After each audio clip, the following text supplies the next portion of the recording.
Happy birthday!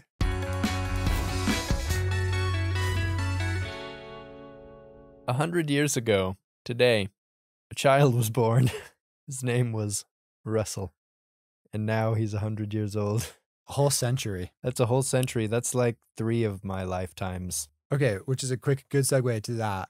If David were single, he would still be considered a YSA now.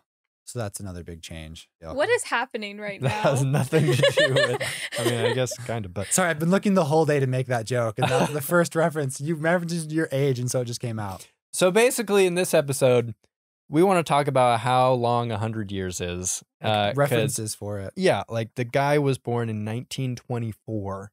Yeah. The world was a different place back then. That's like way before World War II. Way before dial-up internet. Way before dial-up internet. Came AOL? into this world during the Roaring 20s, so big party time. We got The Great Gatsby being released. We got the first motion picture with sound, The Jazz Singer, in 27. Like, these are crazy big achievements. Back when they called them motion pictures. Yes, back when they called them motion pictures. They're movies now. The big one that surprised me on some of these bullets were the child mortality rate was 185 in 1,000. So rounding up, roughly 20% for children under the ages of 5. So 4 in 5 children made it to age 5. 1 in 5 children did not. Wow. That's a big one. In 1924. Yeah. There's a psychological shift about how you think about life and death. Yeah. When that many children pass away. And what is it now? 7 in 1,000, so less than 1%. That makes me think about how many miracles President Nelson has lived through in his lifetime. Like, not only personal for him, I'm sure, but also for the world, for the country, you know? Like, crazy things. And then if we're going to, like, zero in on changes in the LDS church from then to now, the membership then in 1924 was only 600,000 members, and today it's 17 million. That's wild. It's almost 30-fold. Yeah. That's crazy. And there were 6 temples in 1924 compared to the 189 dedicated temples. But in total, including ones that are not dedicated yet, we have 335. I wonder how many of those 17 million members are related to President Nelson. Just after 100 years, like, and he has what, 7 daughters and how many grandkids and how many like he's got a big family tree. He can pull out his app. What is it? The family tree app. And see connect the furthest members from him in terms of what cousin they are. So 1924. So when he was born, Heber J. Grant would have been the president of the church. That's wild. That's a long time ago. And other things like cars. We joke sometimes about, like, when we talk to, at least for my family, we'll talk to an older family member and we'll be like, oh yeah, back before cars were invented, like, and we laugh, but like only like 20%, what is it? 20% of Americans drove cars in 1924. What were the rest doing? Like, they were in carriages and they horses. Had their Subarus and their Chevrolets. Yeah. Especially in Utah, where everybody needs a car to get anywhere. I don't know anybody who doesn't drive. I also think about, like, how many renovations of Temple Square he has lived through. Like, Temple Square has changed a lot since the 1920s. That's wild. So maybe he had, like, a lot of ideas for this one because he had probably just 3 all others. Him. He is the man behind the curtain that's been, like, changing it every time. One thing that is important to me that I think about when we talk about kind of the era that he was born in. Nowadays, I hear people a lot kind of disparaging the church for how much money the church has, how much they have invested and saved and stuff. And there are always going to be people who think that we can spend money better. And we probably can. I'm sure we can spend money better in some areas. But you think about the era when President Nelson was raised in, and the church's financial situation was extremely different. Like, in the 1920s, the church was struggling financially. Like, the fact that we have a lot of money in the church, or the church has a lot of money, is a relatively recent thing. Yeah. From, like, 50s, 60s, 70s, 80s, we've gotten better. But, like, he grew up in a time, and he was an adult in the time, during a time when the church was in dire straits. And so thinking, like, he's probably still got somewhat of that mentality of being frugal and saving. And he lived, he was a boy during the Great Depression. Yeah. And so I think that those things, I think we kind of forget that context for a lot of our leaders that are, older in age. They are people of their time in some ways. Many of them, if not growing up during that period, were raised by people who grew up during that period. So that the events of the 20s, 30s, and 40s like live large in the minds of many of our apostles. Yeah. And like, think of how many wars he's lived through. Like 1924, so that would have been just after World War I. You got World War II in the 40s, Korean War, Vietnam War, Gulf War, war in Afghanistan. That's a lot of world events to have seen over your lifetime. From what I can tell about how I perceive President Nelson is he's a very joyful, laid back kind of grandpa figure, Yeah. And I would feel very safe around him, not only because he's a prophet, but because of the energy he exudes. And it surprises me that he could go through so many of those events in his lifetime and still have that energy about him.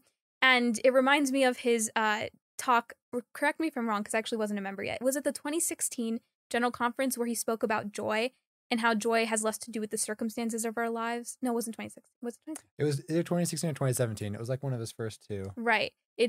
He talked about how joy has less to do with the circumstances of our lives and more with the focus of our lives, which is Jesus Christ. And you think going through all of those experiences in life had to have just strengthened his testimony so much when he chose to rely on Christ more heavily.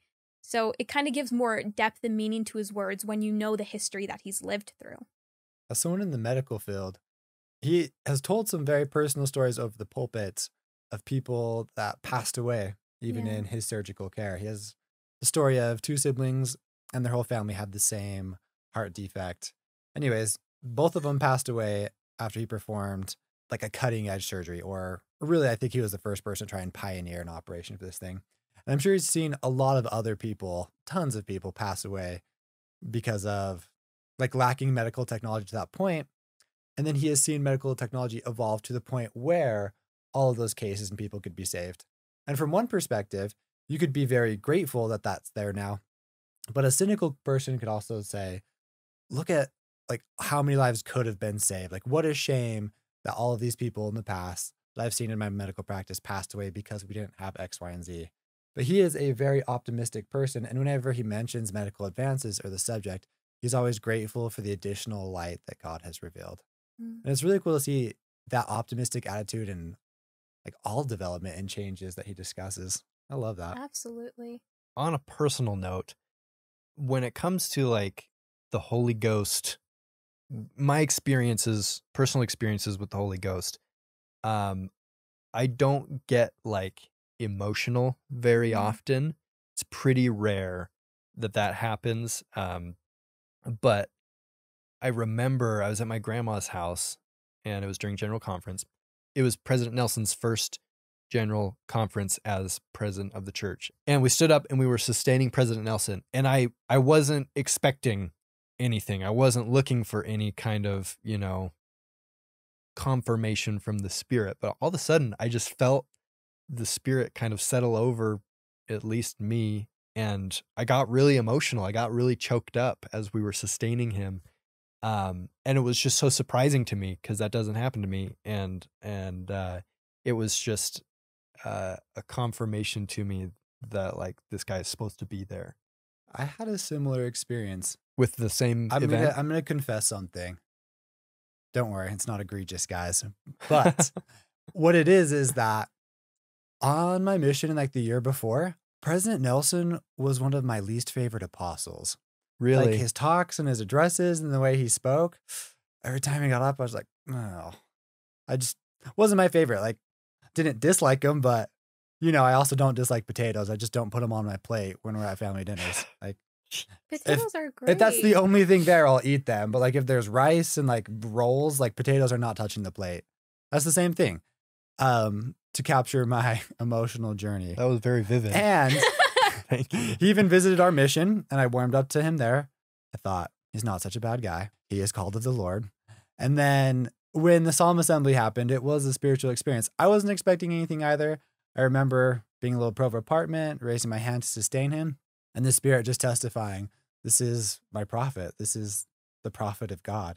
And I wasn't expecting anything either. I've never raised my hand watching a television and felt the Spirit or felt the weight of sustaining someone. So thank you for sharing that. That was a special moment for me too. Cool.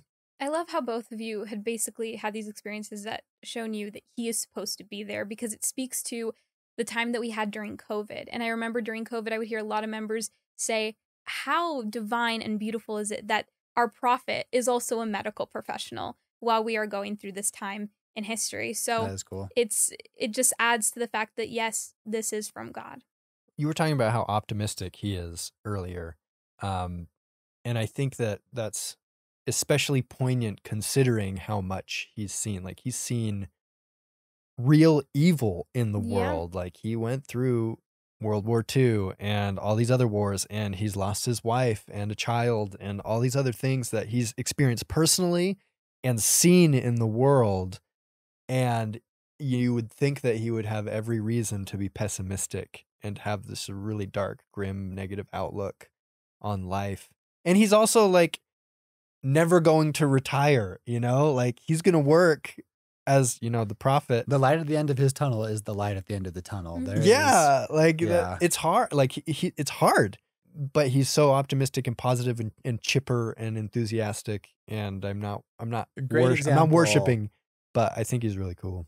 Yeah. Great example of the hope that Jesus Christ gives a person. Such a cool example of that. President Nelson, happy birthday. You're great. We're grateful for you. To everybody else watching, let us know what you like about President Nelson, maybe your favorite conference talk, or if you've had any personal interactions with him, we'd love to hear about those. Watch this video while you're here, and have a great day.